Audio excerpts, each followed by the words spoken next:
सिंधुदुर्गच्या राजकारणाला अनेक वर्ष राणेंच्या एकछत्री अंमलाची किनार होती, विशेषतः स्थानिक स्वराज्य संस्थांमध्ये. आज परिस्थिती बदलली आहे आणि जिल्ह्यात 4 महत्वाच्या नगर परिषदांच्या सार्वत्रिक निवडणुकांचे पडघम वाजू लागलेत. या नगर परिषदा म्हणजेच मालवण, कणकवली, वेंगुर्ला आणि सावंतवाडी. अनेक वर्षांनी या निवडणुका होत असल्याने आणि गतवेळेच्या तुलनेत जिल्ह्यातील राजकीय समीकरण मोठ्या प्रमाणात बदलल्याने ही निवडणूक यंदा प्रचंड चुरशीची ठरणार आहे. पूर्वी या जिल्ह्यात अखंड शिवसेनेचे मोठे प्राबल्य होते, पण आता शिवसेना फुटून शिंदे सेना आणि उबाठा सेना अशा 2 भागांमध्ये विभागली गेली आहे. त्यामुळे ही निवडणूक केवळ स्थानिक नसून या दोन्ही गटांसाठी आपापली ताकद सिद्ध करण्याची आणि जिल्ह्यात राजकीय वर्चस्व टिकवण्याची एक अत्यंत महत्वाची लढाई आहे. तसंच भाजपा आणि शिवसेना शिंदे गट यांत अंतर्गत संघर्ष देखील पाहायला मिळतोय. नमस्कार, मी संचारी आकेरकर आणि आपण पाहताय टाइम महाराष्ट्र. या निवडणुकीतील सर्वात मोठा बदल म्हणजे अर्थशक्तीचा वाढलेला प्रचंड प्रभाव. सध्या राज्याच्या राजकारणात पैसा फेको तमाशा देखो अशी परिस्थिती निर्माण झाली. त्यामुळे सगळ्यात छोटा जिल्हा असूनही सिंधुदुर्गमध्ये काही वेगळी परिस्थिती नाही. कारण शिंदेंच्या शिवसेनेने आणि भाजपाकडून प्रत्येक उमेदवारासाठी 15 ते 20 लाख पर्यंत खर्च करण्याची तयारी दाखवली जाते. असे अनेक हौशे गौशे उमेदवार कोकणातील लाल मातीच्या फडात उतरलेत. या मोठ्या अर्थसहाय्याच्या आश्वासनामुळे ज्यांचा राजकारणाशी फारसा संबंध नाही असे अनेक लोकही इच्छुक उमेदवार म्हणून मैदानात उतरलेत. याचं बोलकं उदाहरण म्हणजे वेंगुर्ला नगर परिषद.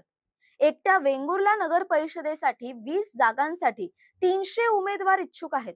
यावरून आपण कल्पना करू शकता की वेंगुर्लेकरांच्या डोक्यात किती मोठ्या प्रमाणात पॉलिटिकल किडा वळवळतोय. हीच गोष्ट मालवण आणि सावंतवाडीची सुद्धा. या दोन्ही ठिकाणी 20-20 जणांना संधी मिळणार आहे, पण इच्छुकांची संख्या मात्र 100 पार झाली. कणकवलीवर 17 जागा आहेत आणि तिथला राडा तर विचारूच नका. या सगळ्याच नगर परिषदांमध्ये माजी मुख्यमंत्री आणि विद्यमान खासदार नारायण राणेंच्या अंमलाखाली होत्या. तिथे राणे बोलतील तोच शब्द परवलीचा मानला जायचा. आता मात्र परिस्थिती बदललेली आहे. स्वतः राणे भाजपचे खासदार आहेत आणि त्यांचा एक मुलगा कॅबिनेट मंत्री आहे, तर दुसरा शिंदेच्या शिवसेनेतील डॅशिंग नेता आहे. गेली 4 दशकं कोकणी राजकारणाचे नारायण राणे हेच वडील आहेत. नितेश आणि निलेश राणेंचे ते पप्पा आहेत. आता स्थानिक स्वराज्य संस्थांच्या निवडणुकीत पप्पा कोणाच्या बाजूने उभे राहणार? शिवसेना या 4 अक्षरांनी इन्कम टॅक्स मध्ये नोकरी करणाऱ्या एका साध्या कोकणी माणसाला महाराष्ट्राचं मुख्यमंत्री बनवलं, त्या बाळासाहेबांच्या शिवसेनेच्या बाजूने की राणे कुटुंबाचा राजकीय विजनवाद संपवणाऱ्या भाजपाच्या बाजूने? कणकवली जिंकणं ही नितेश राणेंची प्रतिष्ठा आहे, तर मालवण वेंगुर्ला जिंकणं ही निलेश राणेंची जबाबदारी आहे. दोन्ही राणे बंधूंना आपापल्या मतदारसंघाच्या पलीकडे जाऊन इतर मतदारसंघातील नगर परिषदा सुद्धा जिंकायच्यात. अशा वेळेला खासदार असलेल्या नारायण राणेंची मात्र गोची झाली. त्यामुळे गेली 4 दशकं कोकणच्या राजकारणाचे पप्पा असलेले नारायण राणे आपल्या मुलांच्या बाबतीत कोणाच्या बाजूने उभे राहणार याकडे सिंधुदुर्ग वासियांचं लक्ष लागलेलं आहे. नारायण राणे हे नेहमीच निवडणूक कुठलीही असू द्या त्यात अगदी सक्रिय असायचे, पण या निवडणुकीत मात्र ते या प्रक्रियेत राहिलेले नाहीत.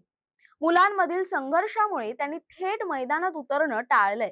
मात्र त्यांचे राजकीय कौशल्य इथेही दिसून येतं.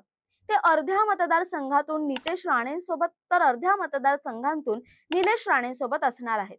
म्हणजेच दोन्ही मुलांचा पक्ष कमकुवत होऊ नये यासाठी ते पडद्यामागून सक्रिय आहेत.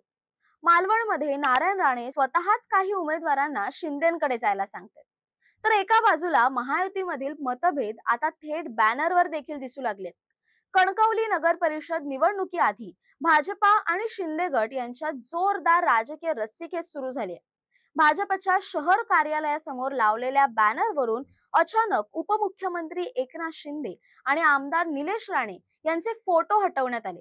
नितेश राणे यांना शिवसेना शिंदे गट केवळ युतीत नाही तर आता बॅनरवर देखील नको आहे हे या घटनेतून स्पष्ट झालं. यामुळे कणकवलीतील महायुतीच्या भवितव्याबद्दल उलटसुलट चर्चांना उधाण आले.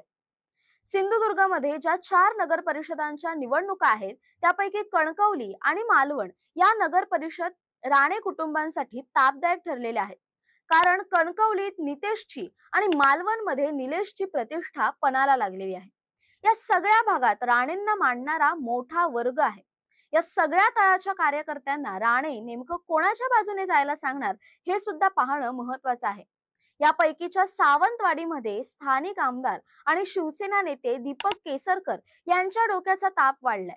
राज्यातल्या इतर भागांप्रमाणे केसरकरांना सावंतवाडीमध्ये भाजपा आणि शिवसेना शिंदे गटामध्ये युती हवी होती, पण ती नितेश राणेंमुळे होऊ शकली नाही, असा जाहीर आरोप माजी मंत्री दीपक केसरकर यांनी केलाय. तर वेंगुर्ल्यामध्ये होर्डिंगेश्वर विशाल परब आणि संजू परब यांच्यात भावी विधानसभा डोळ्यासमोर ठेवून मुकाबला सुरू आहे. त्यामुळे येत्या 10 दिवसांत उमेदवारांची निश्चिती होणार असल्याने सगळ्याच राजकीय झिलग्यांची आणि चेडवांची झोप उडालेली आहे. आणि म्हणूनच निवडणुका सिंधुदुर्गातल्या स्थानिक स्वराज्य संस्थांच्या असल्या तरी त्यातल्या बातम्यांवर मात्र मुंबई, पुण्याच्या आणि साता समुद्रापलीकडे स्थिरावलेल्या कोकणी माणसाच्या नजरा सुद्धा लागलेल्या आहेत. या सर्वाबद्दल तुमचं काय मत आहे कमेंट करून नक्की कळवा. तसेच अशा नवनवीन व्हिडिओसाठी टाइम महाराष्ट्राला सबस्क्राईब करा. धन्यवाद.